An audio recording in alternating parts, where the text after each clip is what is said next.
This podcast may contain disturbing content for some listeners. It's intended for mature audiences. Listener discretion is advised.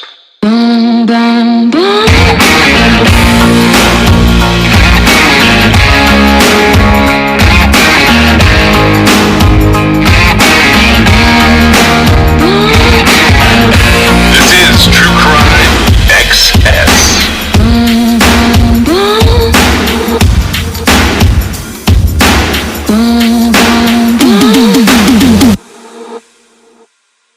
So I've been looking at these two cases, and I don't know where all this is going to fall for me, but I noticed that, had you ever heard of Stuart Weldon before? I had not. So he's got a pretty interesting discovery story.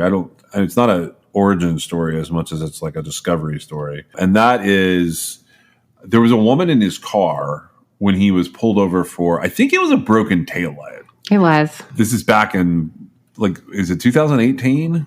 I believe so. And so May of 2018. Yeah, I see this now. Springfield police officers were attempting to pull him over for a broken tail light. And then after a brief wrong-way chase, his vehicle was forcefully stopped. The officers took him into custody and found a woman in his car who told them she had been held against her will for a month. Okay, so, if he had just taken the ticket for the broken taillight and not gone on this wrong way chase, so I assume he got on the highway the wrong way, or I don't know what roads he was on, but he reacted in a way that somebody who's doing something wrong would react. Yeah. And that's what caused this to get blown out of proportion, or not out of proportion. It was blown into the exact right proportion. Yeah, this is his discovery story. That's what I meant. Yeah, no. And so, it's somebody driving.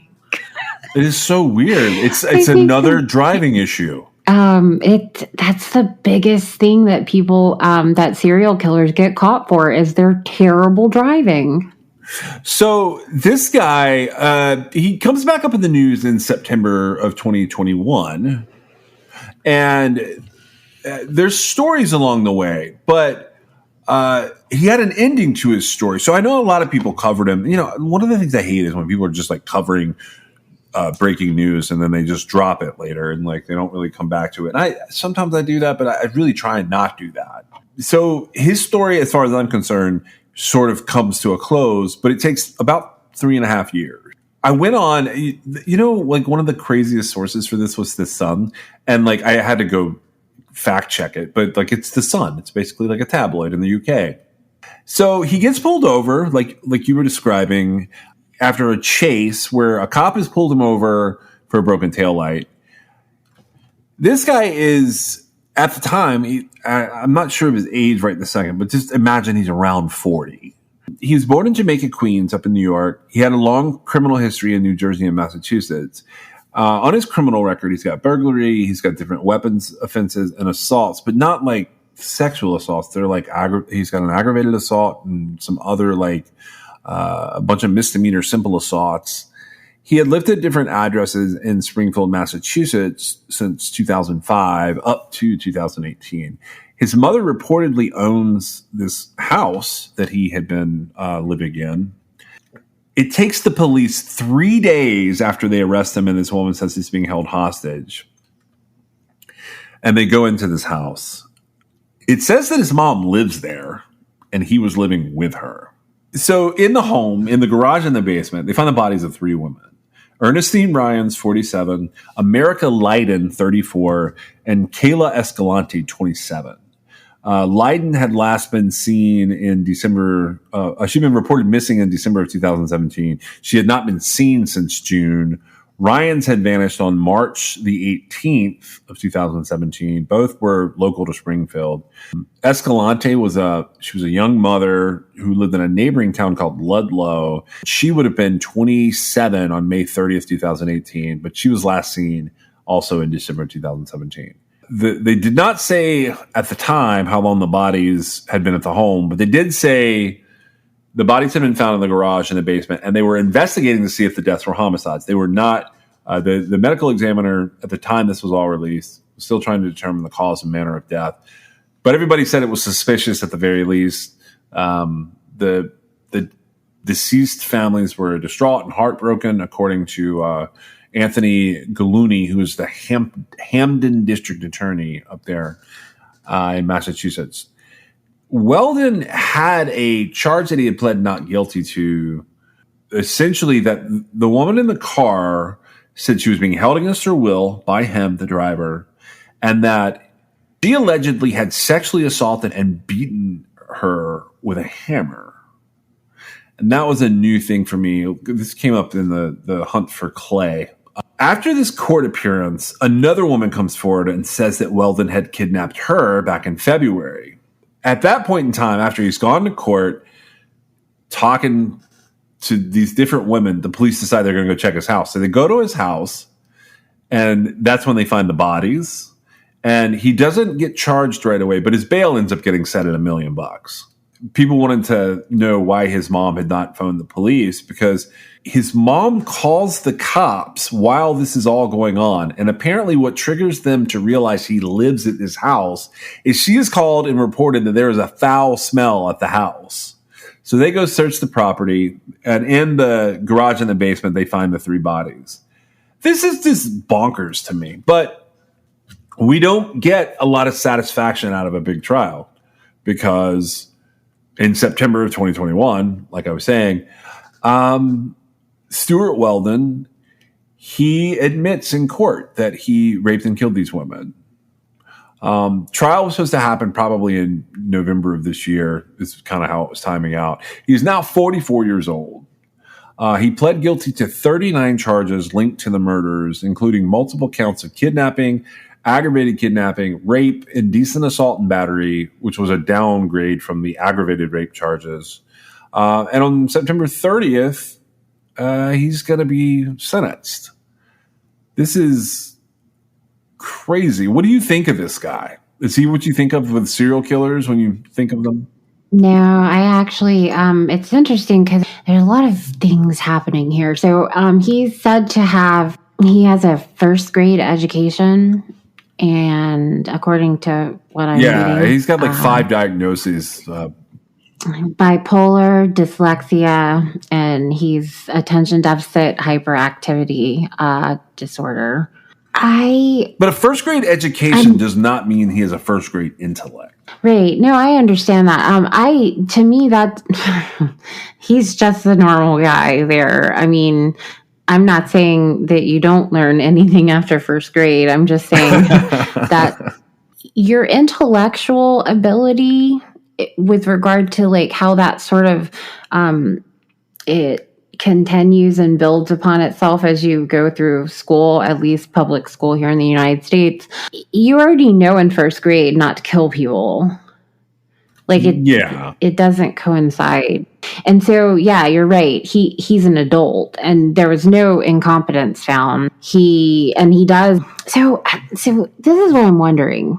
It seems like they were all not missing for very long. And because it sort of all got lumped in together, essentially the cases are closed. The murders are closed, and everything else with regard to all of these incidents are closed with his pleading guilty, right? Yeah. It started at like 50-some, 60-some charges. He pled out to 30-some. This is done.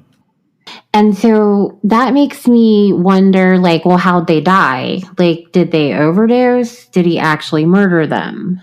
Because... So no, he's not what I think of as a serial killer. When I look at him, I could totally see him like not being a nice guy. And I would imagine, so my first thought is like these girls overdosed and he didn't know what to do with them. I don't know. But then I go to probably a aggression, like a snap type murder, because and I have so many more questions though. Like, okay, so he's holding this woman against her will, but she's in the car with him, right? Right. Because typically kidnapping victims aren't in the vehicle with somebody. They're at home being kidnapped. But whatever, it doesn't matter. I believe what she says.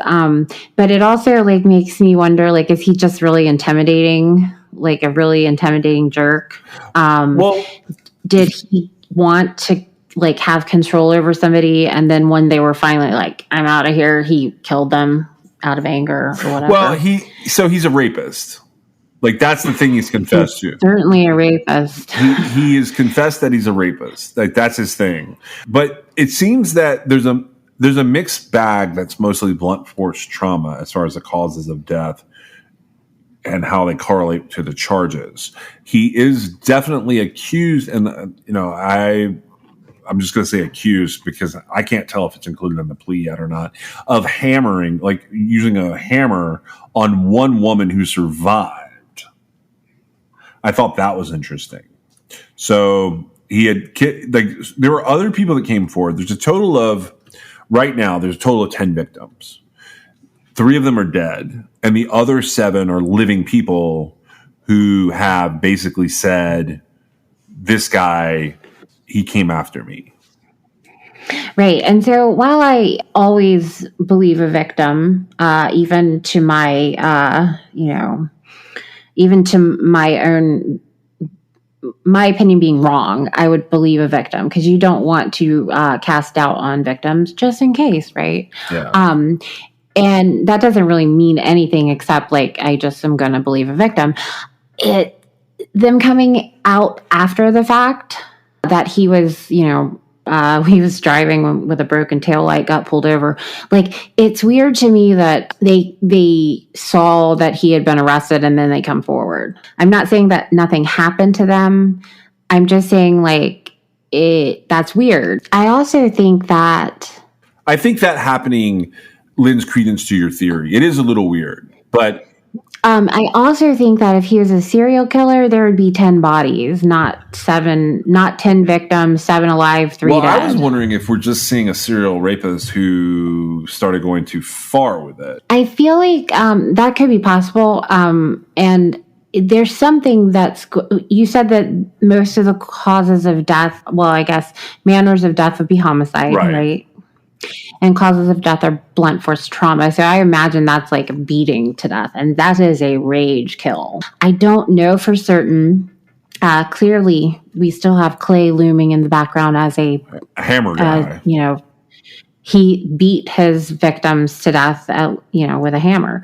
But that doesn't seem to be like a method of choice for most serial killers. It actually takes a lot of rage to beat somebody to death. Well, the most fascinating part of all this to me personally was that he just left the bodies in his mom's house.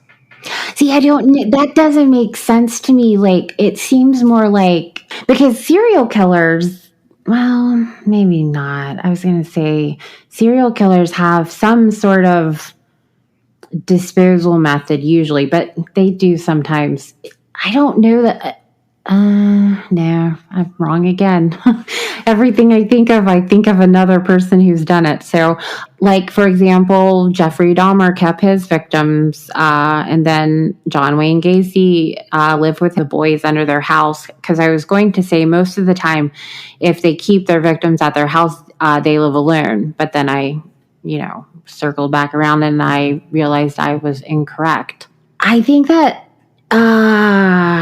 now he might have. Do you have any idea if the ones that came forward, did they happen before these girls went missing or after? It's a mix. Okay, so it goes like this. There's 3 victims from 2018 that are alive. And then there are victims that sort of are spaced out over the previous year or two, meaning 2017 kind of into 2016. Okay, well, in that case then, I would say that there's going to be an additional element that led to these young ladies' deaths. Because I would say if, like, all of the victims were before that, perhaps he was escalating. But, like, if he's raping someone and kills them in the process, while that is without question, first-degree murder, it's not how a serial killer thinks. A serial killer would probably rape their victim, but that's not what they're going for. They're going for the murder. And then rapists are going for the rape. And if they die in the process, it's no skin off their back. I hate to be so flippant about it, but that's the thought process there. Okay. I need to I think clarify something here too. And this is court documents. So I wasn't misspeaking before. I was sort of speaking on the edge of something, but this is how they were found. Kayla Escalante, who was 26, her body was found bound in a bathroom in the basement of the house proper. Okay. America Leiden, she was found buried under a shed on the property. And Ernestine Ryans, who was 47, both of them are from Springfield, they're locals. She was found in a garage that was behind the home. So it was like, think backyard, like there's a workshop and the shed. So there was one woman buried under the shed. There was one woman found in the garage. And it does clarify in here that everybody involved, all of the living victims, including the woman in the car, they're all people who have struggled with drug abuse. The living victims and the deceased, all of them. Almost looks like Weldon may have some drug issues. I'm going to hold on that. But most of them said that Weldon strangled them with a cord. Like he put a cord around their neck and... So he might be an unsuccessful That's what I'm thinking, killer? actually. What I'm thinking is this might just be an anger rapist who ends up killing some of his victims. Or it could be a serial killer who fails, and so he just rapes them, and like he's successful when he's successful and not when he's not. That's pretty much what I think. Like, I don't think that guy's horrifying. I mean, this is like, so he's definitely some level of mixed organization, which is like a weird thing to deal with. Well, and what it takes to like end up being a serial killer, right? It's not coming from a great life normally. Okay. Most people who become serial killers have had their struggles and they're not in a great place. So can you imagine like becoming a serial killer and then failing at that too? I was just sitting here thinking that like you would almost think the rampage would be bigger. Because it would be so disappointing. Yeah, you would just lose your noodle. Like, seriously. Like, except that doesn't seem to be what happened. So, I mean, well, so he is able to, like, the three bodies at his mom's house is weird. Like, the one girl's still in the basement while he's driving around with a broken tail light with another girl. Like, that's weird. Well, and the fact that, like, there's 3 bodies at the house and mom doesn't realize it. And like, she calls the cops and says something smells awful. What is that about? But she didn't go downstairs and check. Like, well, I don't know. If something stunk at your house, I'm not going to call the cops. Would you call the police and tell them? No, I would look for it for a while. Or would you go I would look for it for a while. Right. And either you would find the problem or it would go away and it wouldn't be a problem any longer. And so maybe she already had done that and maybe she just was at her wit's end and didn't know what to do. So I don't know all of that, but he just left her tied up in the bathroom downstairs and we don't know how she died, right? It's not like listed in what I'm looking at right here. That doesn't mean it's not come out yet. The sources that I was pulling for this, I was a little surprised at how there's so much coverage and so little information. And see, we're never going to know this stuff because they literally put a bow on it and it's over. But the other thing about him that makes me think he's not quite a serial killer like we think of serial killers is how quickly he accepted his fate. Well, so he's arrested in 2018, and he sort of just goes with it. I did see. So the original trial was supposed to happen in 2020. It was delayed because of the pandemic. But one of the interesting facts about this for me was the possibility had been raised that Weldon was going to use an insanity defense. They just started filing motions that indicated it. And this was one of the things that stood out to me. Do you remember the case of Colleen Ritzer, the math teacher? She was a math teacher at Danvers High School when a 14-year-old named Philip Chisholm ambushed her while she was in the bathroom, stabbed her with a box cutter, raped her, and then dragged her body out to the woods in a garbage can. It was a terrible case. I believe this happened back in 2013 or 2014. So the trial was in 2015. I just found it in what I'm looking through here. So when Weldon started hinting at basically some examinations about his mental health, and when I say Weldon, what I really mean is his defense attorneys. They were putting in motions to initiate examinations by clinical psychiatrists and psychologists. These two people that are appointed are Nancy Hebben and Robert Kinshirf. They're Boston area psychologists. But what's interesting about them is they were the ones who realized that Philip Chisholm was faking his mental illness, because originally when he went to trial, his attorneys put on an insanity defense. By the time he rapes and kills his teacher at 14. At 16, they're putting on an insanity defense. And ultimately, the jury rejects the insanity defense because of those people. And I think that you're saying he's accepting his fate. But what I'm saying is, I think his defense attorneys were really throwing a Hail Mary to see if they could figure out if they could, plead some kind of insanity, either for a major mitigating factor or possibly not guilty by reason of insanity. That would be tough to pull off in Massachusetts. Or if they were trying to find him, because they give these diagnoses and they refer to his first grade level of education, they could have been trying to deem him incompetent. Right. That could have also happened. And so as of October 2020, Nancy Hebben and Robert Kinshirf were basically told to go take a look at Stuart Weldon. And then now it's not even a year later, or it's a year later-ish. He is essentially pleading guilty. It's probably because of the results of different examinations that have been done over the last year. Right. And so while it's said, and then there's a picture that he tearfully pleaded guilty to 39 charges linked to the murders, which you've read earlier. But, isn't that a little out of character for a serial killer? Yeah, it's bonkers. This guy, I think it's probably a combination of mental illness, drug use, and just being extremely dissatisfied with your life that brings us. I think that's what it is right there. I think he's an angry guy. Yeah, he just hit the trifecta of bullshit. Now, I would say his kind of case in this day and age, it's rare because we don't see a whole lot of this anymore. I hope they've thoroughly checked the grounds there. Because hopefully there's not more. I guess. Yeah, but they have addresses on this guy. They could go look around.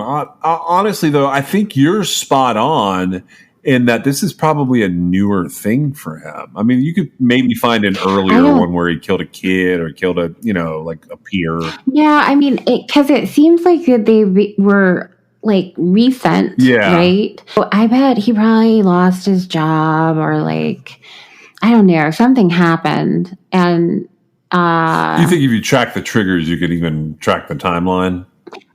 Without question, because he lived with his mom. I believe he's lived on his own. There's not a whole lot of information about his life, just his crimes. But I would say that 40-ish guy to, have 3 bodies in their house, well, that's weird.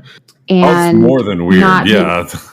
And what I mean by that is even in the realm of a killer, it's weird. Oh, okay. I assume he doesn't have any prior murder charges. It doesn't come up, at least. I know, and it's usually rare for somebody that has prior murder charges to be out and able to commit murder again, right? But I don't know of anybody who just decides at 40-ish, like, oh, I'm going to be a murderer now. Like, I think it would be an accumulation of things happening and then anger overflowing. Yeah. I would think that would be Now, the case. is that a serial killer? So it's certainly not like an organized hunter-killer predator that, like, I think of serial killers. And we sort of go. You and I have had a lot of different. I don't want to say differing opinions because that's not the case. But I think our threshold for what we sort of think of these mundane rage killers and like sort of spree killers and mass killers who sometimes repeat, sometimes don't. We kind of think of them as a different thing than serial killers. Right, but by definition, they would be serial killers. If you're just being clinical and like legal about it, yeah, they're serial killers. But is this guy like a serial predator? I mean, I think he's a serial rapist, and I think he may have become a serial killer. Do you know if he was associated with any of his victims, like outside of the fact that he killed them? Like, were they friends? Did he date any of them? It looks like they ran in the same circles, but it doesn't look like they were like dating partners per se. I don't know that this guy had normal dating partners. Yeah, I mean, there's so much more information that we would need to have, but serial killers, the kind of serial killers I think I'm interested in, like they would never kill somebody that they would be linked to. Right, and I definitely think that is not. I think these people like could have eventually been linked back to this guy. One of them was last seen in June, not reported missing until December. Like it's situations where I think, like I said, the victim is absolutely a victim no matter what. But I would be interested to know how the connections were being made to this guy. Like, where does he find them and what are they doing? Well, no, I would be interested to know if Weldon realized that he had been holding her against her will. Or if he just thought like she was his girlfriend and she thought differently. Because clearly, no, I'm serious. When I say that, I'm serious because, okay, he lives with his mom. And one of the girls was found in the bathroom tied up downstairs. Like, well, how did that happen? But then also when you're a kidnap victim and you're in somebody's car, right? And you're driving and I mean, like, how is it that you don't stop being a kidnap victim? You get away. Because you're exactly, or you die trying. I mean, honestly. And so it's just, that's one of the strangest elements of this particular guy and like his surrounding charges that he's now pled guilty to. Like, did he realize that he was holding her against her will? Like, it's, and like I said, victims are victims, and I have respect for victims, regardless of both things you're saying can anything. be true. Like, that woman can be a kidnap victim, and he can be dumb enough to not realize that this is not a date. Well, in case you missed it, there's a lot of similar parallel situations happening that don't, run the course of like somebody ending up being murdered. But it just shows my age, but like there have been lots of things that come out that, men or women are being, accused of doing things that I swear they didn't. There's no way they realized they were doing it. Yes. Well, okay, hold on. But let me say it this way. All right. So I'm with you. And I totally think that this guy's mindset could be literally he could have some issues based on what they're saying. I don't know that that's seems like he's been tested enough that they would have seen that. Well, they're saying they keep beating home the point of a first grade education. But let me tell you what they taught us in second grade. In second grade, they taught us that if you have someone in the car that is running against, running away from the cops, this could go a number of ways. But the first thing could be like that person could become a kidnap victim when you run from the cops and don't let them out of the car. There's that. There could be that you say to this person, you need to tell them I kidnapped you so you can get out of here or something. I don't know. Like, depending on how slow he is cognitively. But the third thing is that I have to take into consideration. This is really where I get into, devil's advocate, and I like to start my arguments. To be fair, no matter what you think about whether she was a kidnapping victim or not, in his mind, he does know that at home in the basement there is a woman bound up on the floor. And under the shed, there is a woman that he buried there at some point, we think, since he pled guilty to it. And then in the garage, sitting in the corner, there is also a body. So, right, but they taught us that meant that like we had kidnapped these people, we had killed them in second grade. Right. No question. And you're right. Going along with what I was saying, like, does he realize that? And so it would be, a very toxic, unhealthy understanding of relationships happening there. And then like a disposal because they died, he killed them. So yeah, I mean, maybe he is like a serial killer. I don't feel like, I feel like the fact that he had bodies at home and I don't know, I guess, yes, running from the cops would indicate he probably knew she didn't want to be there anymore. I don't know. I'm just saying, like, I think things can be misconstrued. I'm not saying this guy is innocent. I feel like he is as guilty as the day is long. I think that woman would have probably ended up dead. I'll go ahead and say that. I think that she was going to be killed. So technically, she's not a kidnapping victim. Mean, she's a murder victim. She had a what?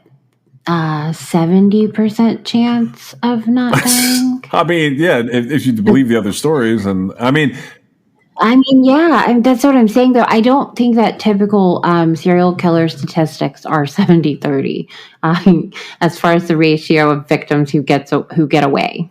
But that doesn't matter.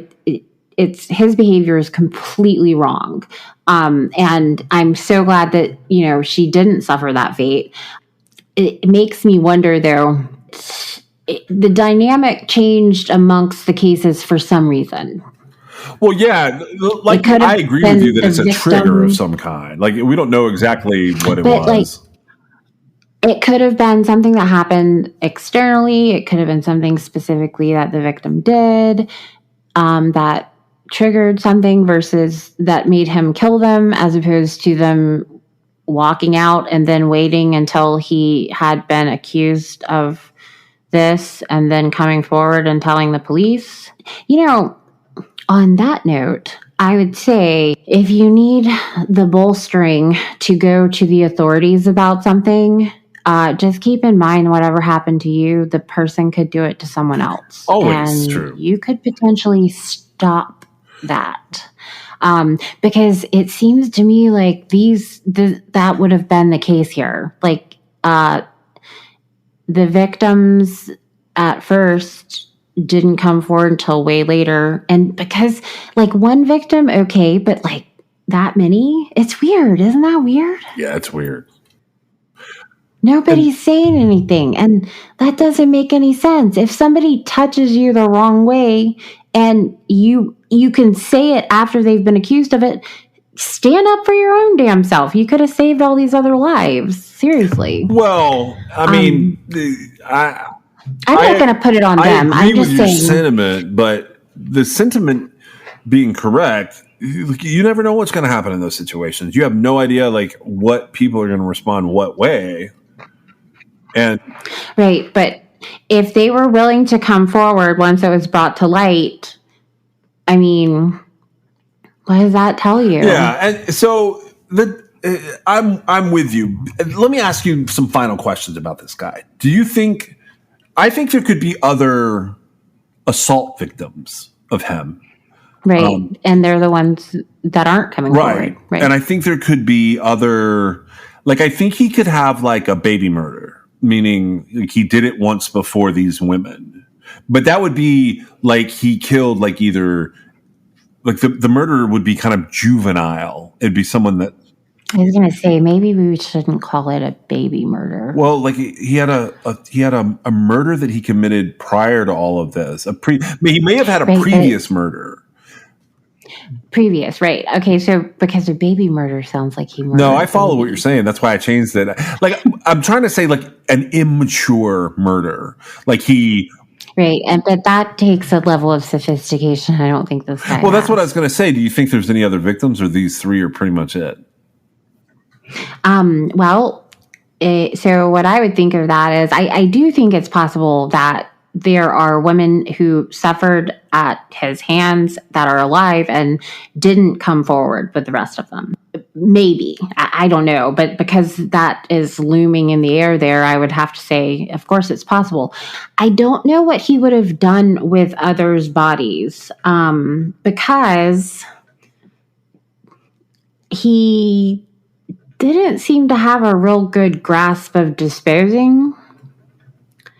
And you don't get worse at that as you go. Well, he's got the one body buried, the one body's in the garage, and the one body's in the basement. He's batting My point is, like, they were all found, like, immediately. His mom called the cops and said, something smells. If his first ones were disposed of in ways that, like, they weren't found, like, you don't typically get worse at disposing your bodies. But I'm saying, what I picture is, this is terrible to say, but I'm like picturing in my head, like if you looked through like the NamUs registry of unidentified people in that county, would there be somebody who was found on the side of the road with a hammer attack or something, or blunt force trauma? That might be an early murder of his, where he just got lucky that like he didn't actually do anything to dispose of the body. He just got lucky in that the person wasn't identified, and therefore the killer was. Like I wonder, will they run this guy's DNA on like something else pop? Oh, I don't know. I hope they've done that. But if he had been successful at that particular situation, what you just described, which was basically a body dump on the side of the road, I guess killing them in a vehicle. No, killing them on the side of the road. That was his first murder. He freaked out. He killed the person. They're in the woods or whatever. He didn't take them home to mom. He just was killing someone that was... Right. And Sarah, if he had been successful at that particular situation, I think we would have seen a non-home disposal happening. Yeah, that's sort of where I was leaning too. And because, his last victim was tied up in the bathroom, right? I don't know for certain she was his last victim. I assume that because it seems like he was slowly disposing of bodies in the yard, and she was just not disposed of yet. He's not going to... I don't know. Maybe he would get sloppy, but that's real sloppy. That's beyond sloppy, and that's why he ran, because he realized he's had a dead girl in the bathroom. Okay, so let me put it in a different context for a second. Israel Keys kept Samantha Koenig in his shed and went on a cruise. Right. So this is not about Keys, but I'm just putting it into that context. I always wonder when there's a couple found at the house, a couple of bodies that are found like on the premises, what else has that person done? And my personal like place that I've landed with that is we never know. Like we never know what they were doing or weren't doing unless they tell us. Right. And Keys did keep Samantha Koenig for a short amount of time at his house. Her ultimate disposal was nowhere near his house. And, it was linked to him eventually, but like it took like it wouldn't have been otherwise. I don't think, without him using the ATM card and all that stuff. I think that I don't think that's where this guy was headed, because he's got one body in the bathroom, one in a garage, and one under a shed. And so it seems like maybe they go from the bathroom to the shed to the garage to under the shed.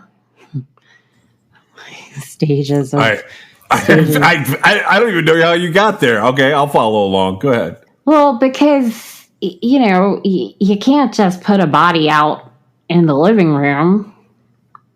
And so to me, that just means like he doesn't have a good plan, right? And so he keeps them in places he can keep them while he's getting it happening. Now, I have no idea like what would go through someone's mind in this type of situation. Nothing good. It's all panic, I think, unless you're just kind of a stone killer. You know, it's really weird to me, and I will never understand this, but I'm going to say it anyway. It's really weird to me how you've got this guy here who's, got a first grade education, and he's bipolar, dyslexic, and he's got ADHD, according to, what's been said about him. And he is this, dude that can kill these 3 women who look, vital and healthy and like they could fight back, right? I mean, they do.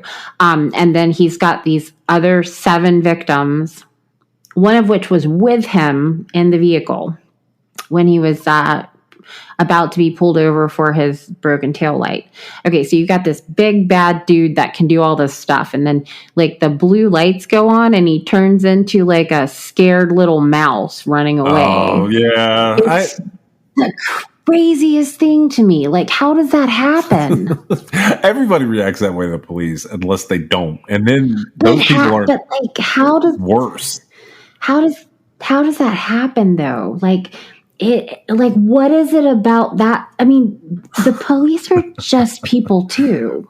Well, there's a certain amount of authority that goes with police officers, and you don't people are suspicious of them. Well, I mean, this guy should have been suspicious. Like, this guy has a reason. So if innocent people are scared of him, imagine this dude with the kidnap victim and the broken tail light with the 3 bodies at his mom's house. I mean, but how does he get to the point where that's all happened and he's still scared of the police? Oh. Like, you have to be to do all this stuff to all these people. So it's interesting that you say. By the way, I believe this is the Halloween episode. I'm just throwing that in so that you are aware. No, seriously, because by the time I get all my shit together on the other stuff we're doing, this should be Halloween. Basically, it should. I want to talk more about Stuart Weldon, but the truth is I don't understand him. And I have questions because, so I've been hunting all this other stuff and I came across him mainly because there was news. The Hammer, right? The Hammer had come up already, and then there was news that he was being sentenced on the 29th to the 30th. That was, so tomorrow he's going to be sentenced. And that was interesting to me, but did you watch the show Dexter, by the way? Yes, okay, I did. So in honor of, depending on like where we're talking about this in time, Dexter's coming back this fall. And if this drops around Halloween, then a week after this, Dexter will be back with new episodes. So that's why I put a second case in there. I don't know if you saw that one. This is a weird one. And for people who have lived under a rock and don't know who Dexter is, haven't read the books or seen the series or anything like that, Dexter is a serial killer who kills criminals, basically.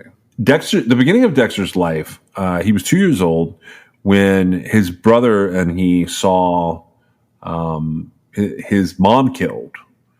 And the way that he is found, he's basically found sitting in her blood in the TV show after she has been murdered. And I found this case that was really fascinating to me, that has a couple of questions on the end of it for me personally, that has a Dexter kind of element to it. There's a couple of sources for this one. You can find several articles on medium.com, including True Crime by Kat Lee, who has some fun stuff on there to read. And there's a pretty good write-up from, I think it's from September of 2021. It is. It's September 27, 2021. This is on WPTA21.com. They were talking about it, and that sort of reminded me of this case. I've known of this case, and I've known of like the major suspect in this case. I was curious why it was in the news again, So I brought it up because I have a couple of questions for you about it, similar to what we're asking about Stuart Weldon. Can I just ask real quick? I thought Dexter had a sister. So Deb is his adopted sister. Brian is his brother. Okay. Brian is also a serial killer. He's the ice truck killer. I couldn't figure out what was going on there, but yeah. Do you remember this? The black curly hair guy that was like, he shows up, and then that's when Dexter finds out that Harry split them up and hid them from each other. I mean, I vaguely remember all of it. I actually didn't remember the part about him. When you said it, I remembered it, but before you said it, I did not connect this case to him being found in his mom's blood. But the premise is that really messed him up. Yeah, it did. So, so this is one of those cases, like Stuart Weldon, you were sort of saying they're putting a bow on this, and like, we're not going to know anymore. That's going to be how it goes. This is one of those cases that's just been forever open. There were several suspects over the years in this case, but this is a double homicide. And it's a double homicide from, I believe, 1978. Yeah, it is 1978. So this is a double homicide from January 1978. Bruce Wayne Moser and Margaret Adamson were together since high school. They got married in 1975, and the couple went to Ball State University, and they were living outside of a area called city called Hartford City in Indiana, in a rural area called Montpelier. In 1976, they had a daughter named Carrie. So mom, Margaret, had a degree in social studies, but had been staying home with Carrie while Bruce is working at a local grocery store called Bob's Grocery Store. On January 4th of 1978, Bruce's boss contacted the authorities because he hadn't seen Bruce in 2 days. So a welfare check was done at Bruce and Margaret's home, and the results at the mobile home were not good. 22-year-old Margaret was found lying face up in bed with, she had a blouse on that was ripped. She had been tied to the bed and had been sexually assaulted. The rest of her clothes were on the bedroom floor, and she had been shot in the back of the head between 2 and 4 times, but the bullets were right on top of each other, so it's difficult to tell how many times. On the bedroom floor was 20-year-old Bruce, and he was found with his hands tied behind his back with bootlaces, fully clothed, but he had also been shot in the back of the head 2 to 4 times. So this is like an execution-style shooting in this little trailer. The attacker had used Bruce's gun, which was a .22 caliber single-shot rifle, to kill them. That takes a lot of effort to shoot, 4 to 8 times at 2 people, a long gun like that. 17-month-old Carrie was sitting on the bed beside her murdered mother. It is believed that Bruce and Margaret had been dead for 2 days. Carrie was malnourished and dehydrated, but the attacker had not harmed her. She was taken to a hospital and later released to a home under police custody. Authorities theorized that Bruce walked in on Margaret being attacked. He came home early to pick her up for an appointment in town. It is unknown if the attacker's motive was rape or robbery or both or neither. Nevertheless, the authorities had a couple of suspects at the time, and the biggest one was 36-year-old Robert L. Resley. He's originally from Indiana. He was wanted at the time for kidnapping in Florida, and he had been implicated in 12 homicides. These homicide victims were hitchhikers in Georgia and Florida, and authorities were interested in questioning him about Bruce and Margaret's murder. Detroit police received a tip that he was staying at the Willard Hotel, and they headed there to arrest him. However, as they approached his room, Leslie shot himself. He had left behind a few letters, including one for his 5 grandchildren and another one for the Detroit police. He had previously given his sister a sealed letter and asked her to hold it for him. In the letter, he confessed to the murder of a 16-year-old named Trina Biddle. The young girl's body had been found half-clothed on the side of a road in rural Fort Wayne, Indiana. Leslie also implicated his wife, then 22-year-old Patricia, in Trina's sexual assault and strangulation. According to Leslie's unnamed sister, he told her that he had not killed the couple in the mobile home. He also claimed to have not committed most of the crimes that police were interested in him for. So authorities had looked at 3 men who Bruce had had a previous incident with. In 1974, as Bruce was returning home from a date with Margaret, this is before they were married, he found a man's body in the roadside ditch, and he witnessed 3 men fleeing the scene. The slain man, named Ronald Parks, had been shot to death. Bruce was a state's witness at the trial. A guy named Pete Walters was found guilty of Ronald's murder and sentenced to life in prison, but the other 2 men who were believed to have been involved were set free. These 2 men were investigated after Bruce and Margaret were killed, but authorities could never prove their involvement. So recently, the folks who were involved in some of the original investigation, 2 deputies, one is a guy named Pat Kreutz and the other is a guy named Roger Renault, they were the first on the scene at Bruce and Margaret's homicide. They've started talking about this case again. And Renault said that when he got to the scene and goes inside the trailer, the husband's laying there on the living room floor, which is slightly different from what other people have said, that he was in the bedroom. His hands were tied behind his back and he was deceased. The little girl was crying, sitting on the couch, not in blood on mom's bed. And then the lady was in the far back bedroom, bound and laying across the bed. And she was deceased at that time. So they're all talking about Carrie, the 18-month-old daughter who had been left alive and unharmed. I'm curious. So I have 2 questions for you here. The first one I want to ask is, what do you think of this case? Have you ever heard of this before? Possibly. I mean, it seems sort of familiar, but now I don't know if it's just because it resembles sort of the backstory of Dexter, or if I actually know about the case. I don't know a lot about it, regardless. So okay. The second question I have, so the guy they're talking about there, Robert Leslie, he's still the prime suspect. They actually consider this to be, Crutzen considers this to be solved. Go ahead. His name is Robert Leslie, Robert right? Leslie. Yeah. Okay. Well, what do you think? Robert Leslie he was a truck driver, and he sort of ties into this other stuff I've been researching about different truck driver killers.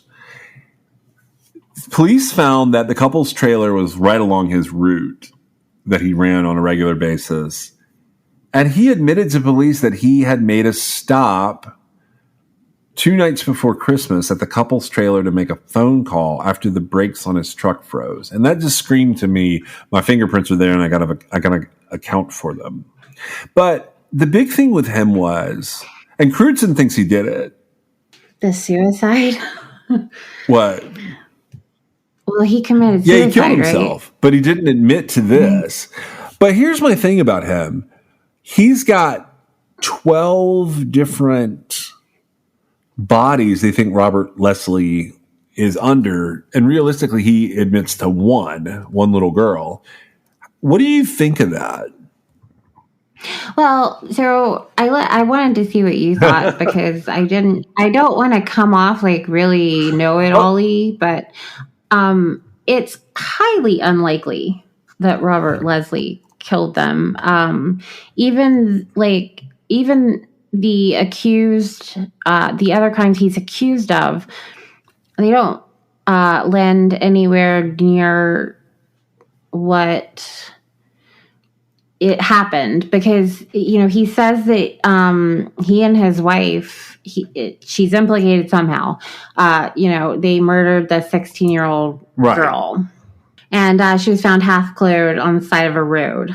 And I don't know how that all played out as far as like what came first and like how we're all, if I don't know. I don't know the order in which it occurred. However, I do see where, especially if somehow it was known he had stopped by there. I haven't seen that anywhere, but I believe you. I think it's far more likely that a couple killed in their home, it would be a revenge type killing. Yeah, which I lends itself to the other scenario. Okay, so with him, I've looked at a couple of different Robert Leslie stories over the years. I've had a little difficulty tracking down which one is Robert Leslie, like the Robert Leslie. And I was able to find like the day he died, which was, it's not that far after this, but it was in 1979. So this guy was around for a little while. He could have told this story to someone. I would like to read the letters and know what was going on there. Because if they're implicating him in 12 to 13 homicides that they have never, like, just, I don't know, man, when it comes to this 12 to 13 homicide thing, I'm saying that as a term that I'm starting to hear over and over again. I don't think that guy had 12 to 13 homicides that he committed. Well, that's sort of my point is. But that means there's that many killers out there. Right. Not being looked right. for. Yeah, and so the Michigan police and the Indiana police and the FBI at the time, agent named Paul Lindsay, they said that they had wanted to talk to Paul Leslie about 12 homicides between Indiana and Florida.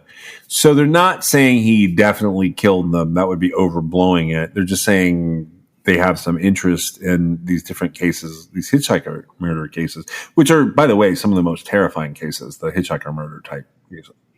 Well, I actually think I can see that side of it, but I think that hitchhiking murders are they're more expected, in my opinion, because you're out in the road and you have the opportunity to come into contact with lots of different people, right? And so, you've got to be paying attention to what you're doing and, not get killed, basically. But I imagine this case went something like, because killing a couple in their home, shooting them to death in the back of the head, that's execution style. That's not the same as picking up a little girl, assaulting her, or not little, but she was 16, picking up somebody, assaulting them and murdering them and then dumping them back out on the road. Those are two very different scenarios. And so I imagine that this case went sort of like this. He committed suicide. He confessed to the one murder, implicated his wife. I don't know where that went with that, right? But I guess they corroborated some of the story or something.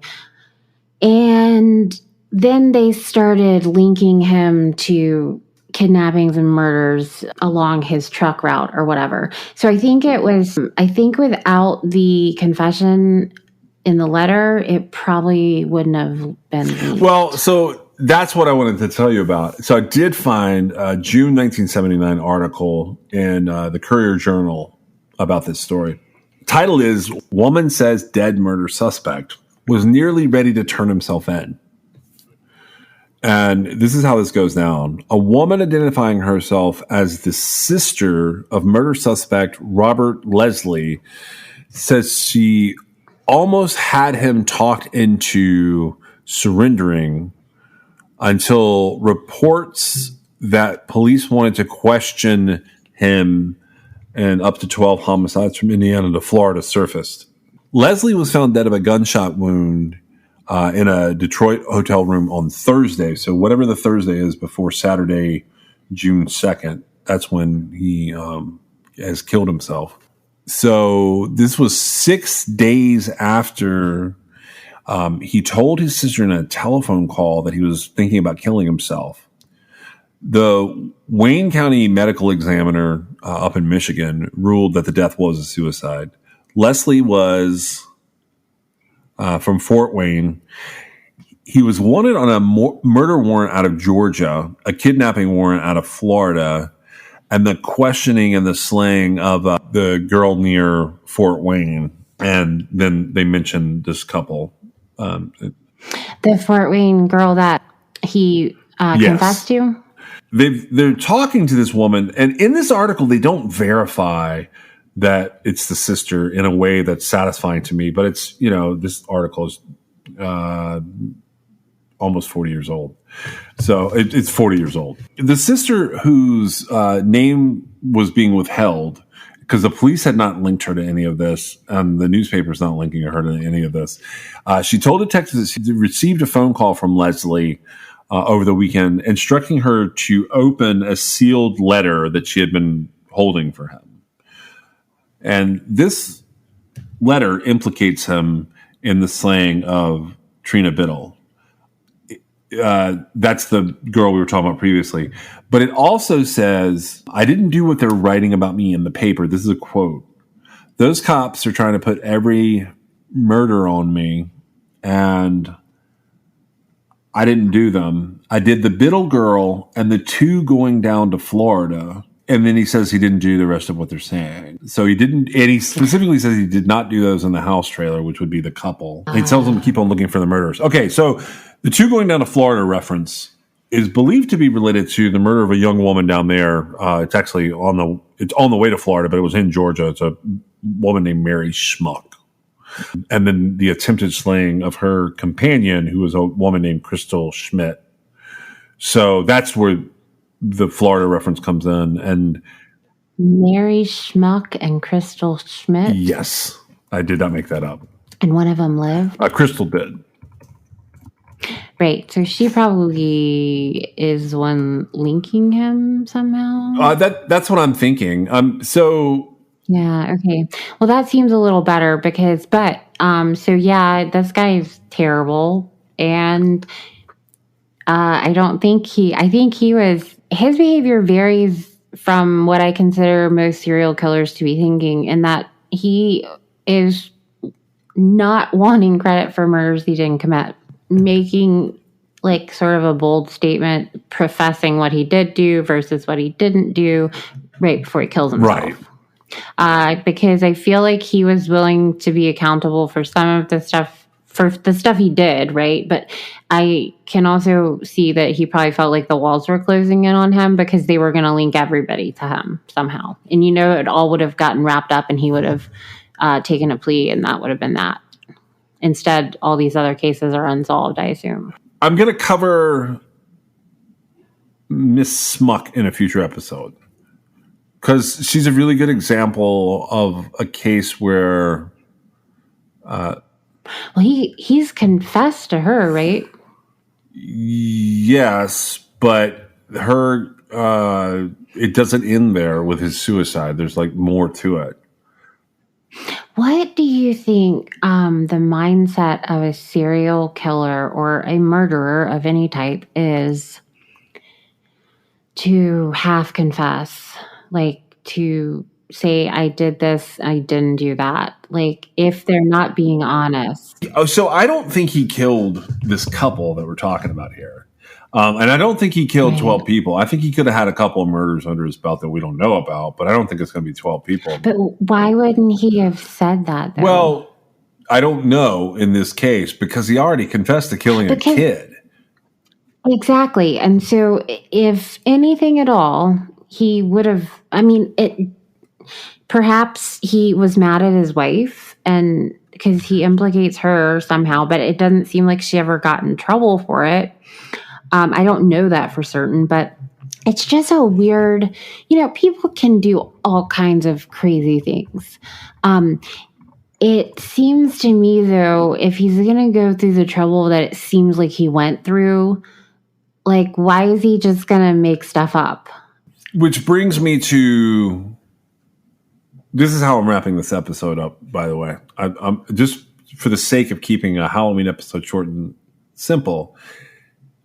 Do you believe that couple, okay, my mindset is they should have DNA if that woman was raped by a man, in theory. Well, they should, but I don't know that they do. And then I had a weird I don't know thought. that it was kept.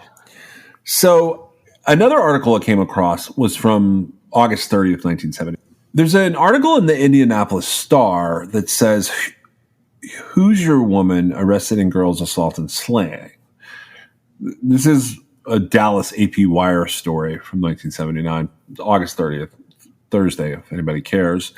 On Wednesday, Dallas police arrested an Indiana woman who was sought in connection with the sexual assault and murder of a 16-year-old girl. Patricia Leslie, 20, of Fort Wayne, was arrested in Oak Cliff, a residential area of Dallas, and held on a fugitive warrant. She was held in the Dallas City Jail without bond. She had been sought by the Fort Wayne Police Department on accessory charges in the 1978 death of Trina Biddle. Police had been searching for Mrs. Leslie since her husband reportedly shot himself in a Detroit motel on May 31st. At that time, police said Robert Leslie left a number of suicide notes, implicated himself in several murders. Police said he was wanted for questioning for about a dozen murders in several states, including Indiana, Alabama, and Georgia. Leslie had been sought by police in Fort Wayne after he had sent a letter to his sister implicating himself and his wife in Mrs. Biddle's death. In that letter, he said his wife had encouraged him to pick up the Biddle girl who was hitchhiking. He wrote that they both molested the girl and that Leslie drove their car while he said he strangled Mrs. Biddle with his belt in the backseat of the car. Dallas authorities began searching for Miss Leslie about a month ago when Fort Wayne police notified the Dallas Fugitive Task Force Unit that she might be in that area.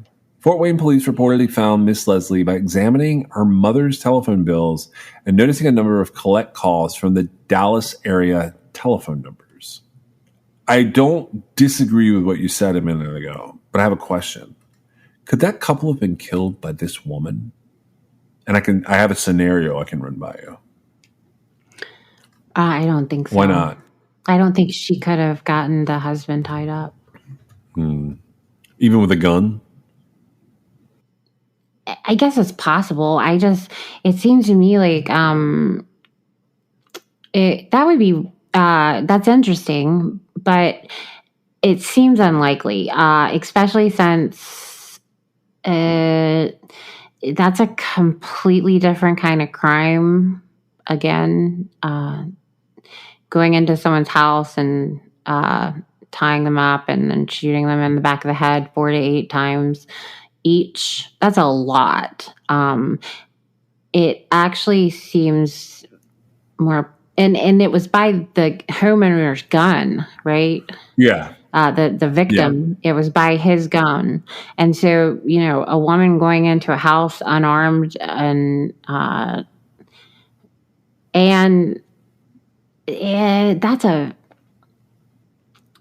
it would be an anomaly for a woman to be able to, without any sort of history whatsoever, randomly go into a couple's house and no. shoot them in the I don't back. think it's random. Okay, that's the scenario I want to pose. He says that Christmas Eve he went to their house and used the phone because he had brake problems. So his prints are in the house. Robert Leslie's prints are in Bruce and Margaret's house. Now, is that your conclusion, or is it? This is the cops. Okay. So if that's the way they're connecting him, and I'm with you, I don't think he necessarily killed them. I don't necessarily. It just seems weird that he would go out of his way to say, "I didn't do that." That's what I'm saying. But what if Patricia Leslie? She was with him. And what if she was it? a crazy, jealous wife type? Because she's 19 or 20, right?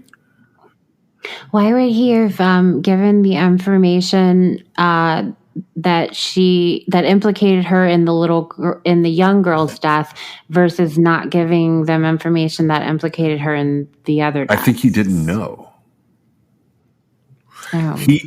Well, why would she have gone there? Because I think it's close to Christmas, it's close to the holidays. If she's jealous and he's a truck driver that's supposed to be home and he's having brake problems and he tells her that, she thinks he's full of shit. She follows him. He goes to the mobile home and uses their phone. She can't figure out what's going on there, but she sees the woman and she assumes they're doing something. So she comes back because it's only 6 days later. So 7 days later. So that's right at Christmas Eve. Before Christmas Eve, and they die on the 2nd of January.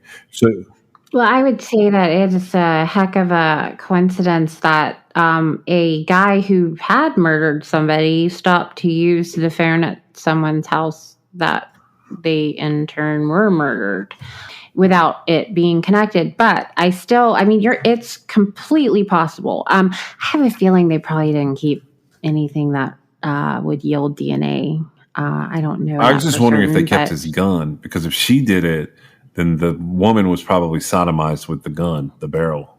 It would be on the barrel of the gun. well, I don't know. I don't know if they kept his gun or not. I No, have I'm no just idea. speculating that would be That possible. would be so how would a woman successfully tie up a man? Like, so they've got the gun, I think the rest of the guy's but theory is correct. Like, like so he theorized that the husband, Bruce, came home for Margaret to take her to an appointment and interrupted something going on with Margaret. oh, I So see. when he comes Okay. in, she's already tied up with a gun to her head, And she tells him to tie himself up? or Like, how or does that I work? don't. That's for the police at the scene to figure it out. My point is, Well, Patricia right, doing but it's so interesting. logically though, okay, if she's gonna tie him up, she's got to put the gun down. The wife hold it on her husband and hope she actually pulls the Make trigger. the wife tie him up. So she wouldn't have been. She wasn't found tied up, right? She was tied to the bed, but not tied up. I think the way it was described, it's either one hand or two hands tied to the bed. I guess that's possible. If that were the case, do you have any idea what the follow up? I've been digging through this one. I mean, I want to go back to Patricia Leslie. I have a feeling that that's not going to be enough. She would have had to have actually been able to, confront her accuser there, which is not. Oh, as far possible as that case because- goes, it's still open. Like, so in September and October of this year, they're running different specials on this case, saying it's been unsolved since Which case? 1978. The double murder we started with, where the little girl was left behind. Was Patricia Leslie ever? Did she do time on the charges of accessory in the murder of 16-year-old Trina Biddle? Thank you for joining us. We are sponsored by LabRottiCreations.com. You can check them out at LabRottiCreations.com, and you can still use the code CRIMEXS for a fun pop pet portrait of your own pet. You can also reach us on Twitter, Instagram at TrueCrimeXS, or you can give us a call if you know anything about any of the cases that we're talking about at 252-365-5593. You can also reach us at Gmail at truecrimexs@gmail.com, and you can check out our website at www.truecrimexs.com. We'll see you next time.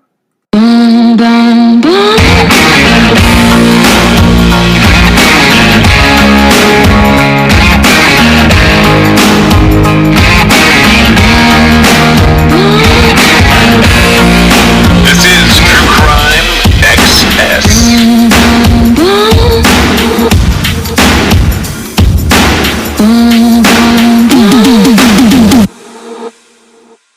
In Fort Wayne, Indiana, Patricia Leslie, she was 22 at the time, she entered pleas to luring teenage girls into false friendships and then later forcing them to perform sex acts with her husband.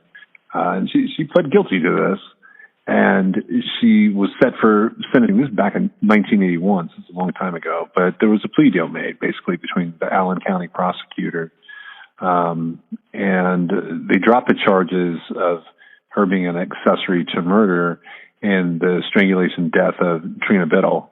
But she pled guilty to charges of sodomy involving a 15-year-old girl and criminal deviant conduct and forcing a 17-year-old girl to submit to sex acts. And those acts occurred on May 20th, 1977 and November 14th, 1977. And there was a significant age difference, but there was about 15 years between Patricia Leslie and Robert Leslie.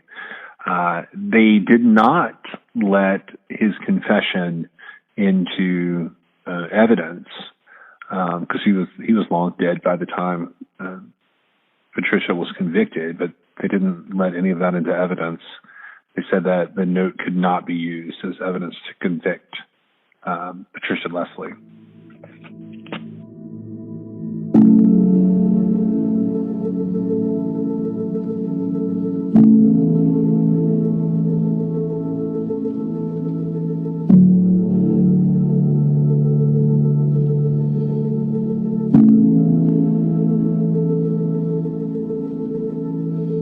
No need to worry. No need to worry. No need to worry. No need to worry.